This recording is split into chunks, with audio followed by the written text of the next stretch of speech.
Saya pernah tanya sama beberapa teman-teman di BUMN. Saya sampaikan. BUMD. BUMN. Oh ya. Ya, dulu BUMN beli dari siapa? Saya tanya, beli dari siapa?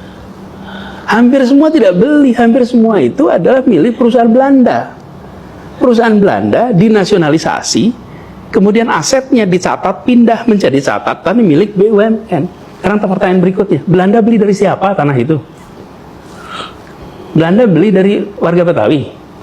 Ya enggak ada. Ya ada lah. Belanda datang ke sini dia pakai garis saja sendiri tanah itu. Ini miliknya Belanda. Kami, bangsa Indonesia, dengan ini menyatakan kemerdekaan Indonesia. Hal-hal yang mengenai pemindahan kekuasaan. Setelah merdeka, perekonomian Indonesia masih dikuasai oleh perusahaan-perusahaan swasta milik Belanda. Berdasarkan hasil kesepakatan KMB, pemerintah Indonesia harus mengizinkan pihak-pihak swasta Belanda untuk tetap menjalankan kegiatan perekonomian di Indonesia. Secara umum perekonomian Indonesia pada awal tahun 1950 dapat dikatakan dalam kondisi yang buruk. Keadaan ini terutama diakibatkan karena adanya kekosongan kas negara sebagai akibat perang kemerdekaan. Perang yang melibatkan berbagai unsur selama 4 tahun menyebabkan negara harus mengeluarkan banyak uang. Sedangkan tidak ada pendapatan negara. Selama perang berlangsung, Belanda memblokade kegiatan ekspor perusahaan-perusahaan besar yang ada di Indonesia. Tindakan yang dilakukan oleh Belanda ini membuat kegiatan ekspor barang-barang dari Indonesia terhenti selama tahun 1945 hingga awal tahun 1950-an. Hubungan Indonesia dengan Belanda mulai meruncing ketika Kabinet Burhanuddin Harahap membatalkan hasil konferensi meja bundar, KMB, secara sepihak. Nah, apa gunanya merdeka ketika tanah itu tidak bisa kembali dimiliki oleh rakyat kita? Benar juga. Coba. Apa gunanya kita merdeka? Jadi saya sering sampaikan, jangan kita itu ketika melihat rakyat yang berada di tanah milik negara, lalu memandangnya seperti mereka itu bukan warga negara Indonesia, bukan bagian dari bangsa Indonesia. Kalau ini adalah bangsa lain yang menduduki tanah kita, itu soal lain. Tapi kalau ini adalah rakyat kita sendiri, yang mereka ingin hidup lebih baik, carilah jalan keluar yang memberikan kepada rakyat rasa kebahagiaan bahwa negara ini datang dengan kerahiman, datang dengan cinta kasih, datang dengan perasaan memiliki ini adalah rakyat kami. Bukan dipandang ini sebagai entitas. Ini harus ada kebijakan nasional bahwa tanah-tanah yang berada, terutama di Jakarta, karena yang namanya perusahaan-perusahaan Belanda itu pusatnya dulu banyak di Jakarta. Ya, ya. Di sini banyak sekali tanah-tanah yang sebenarnya disebut sebagai tanah milik BUMN, tanah milik negara, yang sesungguhnya itu adalah tanah yang dikuasai oleh Belanda, yang sekarang ditempati oleh bangsa Indonesia, yang barangkali kakeknya dulu ikut meninggal memerdekakan republik ini. Tindakan pengambil alihan perusahaan asing ini tentu saja tidak berjalan mulus, melainkan menimbulkan pro kontra atau perbedaan pandangan dari berbagai pihak. Bagi pihak yang tidak setuju, proses ini dianggap sebagai proses yang dapat mengganggu stabilitas ekonomi nasional. Menurut Trichandra Aprianto, ada 3 hal yang mendasari lahirnya pandangan tersebut. Pertama, proses pengambil alihan adalah gambaran kegagalan kalangan elit nasional untuk menangkap gejala yang hidup di kalangan masyarakat yang telah melibatkan diri dalam arus revolusi kemerdekaan.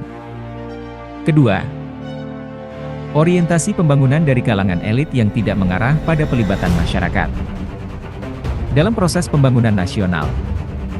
Ketiga, ketika proses nasionalisasi yang diimplementasikan dalam bentuk aksi ambil alih pada tahun 1957, persepsi yang berkembang pada elit pemerintah adalah bahwa tanah perkebunan adalah tanah negara dan menganggap bahwa semua perilaku yang menyertai dapat dilanjutkan. Coba Bang, ini jadi saya ingin mengajak kita semua, jangan lihat persoalan ini semata-mata soal pencatatan aset di dalam buku laporan keuangan. Tapi ini adalah soal bagaimana negara hadir dan melindungi. Perintah pertama Republik ini merdeka untuk apa? Melindungi setiap tumpah darah Indonesia. Pegang itu sebagai prinsip. Dan jadi saya ketika melihat persoalan tanah di Tanah Merah dan tempat-tempat lain, saya selalu sampaikan, sekarang kami hadir berikan solusi. Yuk kita cari jalan keluar hukumnya tuh, yang terakhir tuh Bang. Kita ini seringkali nomor satunya tuh hukum dulu.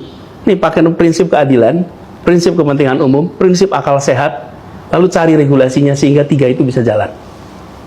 Nah, dengan begitu, keputusan-keputusan yang kita buat adalah keputusan yang berpihak pada rakyat.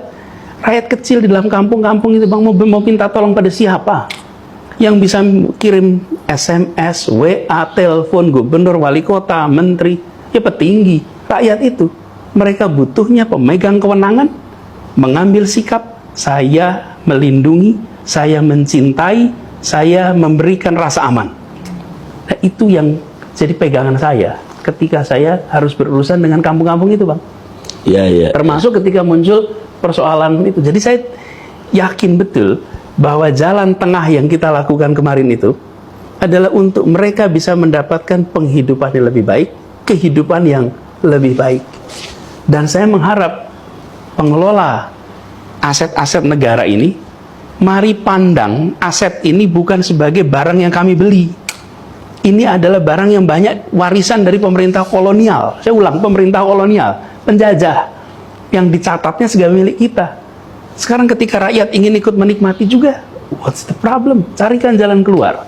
Mudah-mudahan ini dengar ini.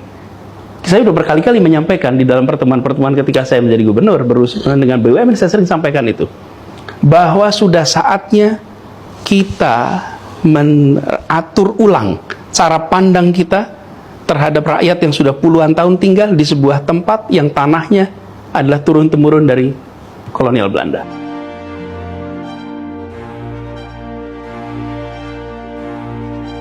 Tercatat, dari sejak 1957 hingga 1960, sebanyak 700-an perusahaan Belanda di Indonesia berhasil dinasionalisasi.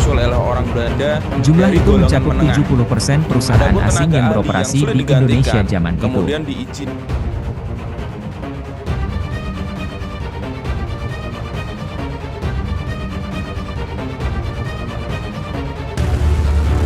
Sejak terjadinya gelombang nasionalisasi, kepemilikan dari 90% produksi perkebunan beralih ke tangan pemerintah. Demikian juga dengan 60% nilai perdagangan luar negeri dan sekitar 246 pabrik, perusahaan pertambangan, bank-bank, perkapalan dan sektor jasa. Sahabat AF Studio, demikian konten kali ini dan nantikan kelanjutannya. Ada banyak kesimpulan yang bisa kita ambil yang tentunya semoga bermanfaat sebagai hasanah pengetahuan kita bersama dan menambah semangat nasionalisme kita. Sampai jumpa pada konten berikutnya. Terima kasih. Salam AF Studio, suara kita, suara bersama. Dan tentunya kami berharap subscribe, like dan share.